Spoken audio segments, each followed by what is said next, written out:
Here we are at day 60 in the NICU, and the big news is that they moved us out of pod 1 down in the more intensive care wing, and Friday night they moved her here in the special care wing, and kind of have our own little corner here, so it's kind of nice and a little more private.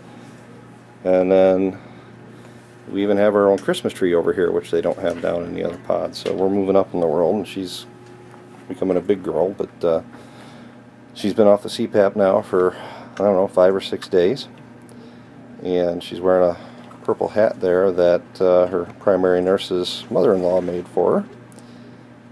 And she's been taking bottles, but for some reason she'll take a full bottle during the night shift, but she doesn't like feeding when we are here for some reason. So some days she does better than others, and today she didn't want to feed at all, so she's getting fed through her tube, and what she didn't take from the bottle. And her tube now is, Jerry, if you'll move your hand, I don't think you can see it from here, but her tube is now in her nose instead of going down through her mouth.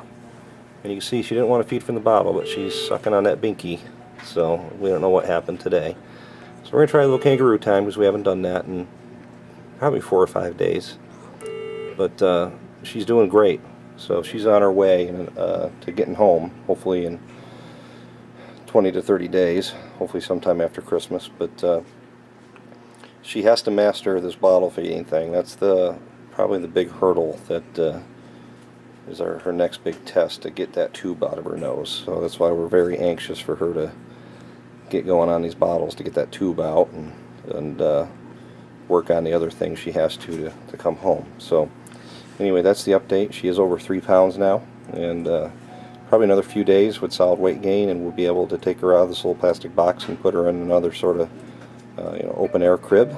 And that'll be another minor hurdle to get over, but everything's going great at day 60 in the NICU.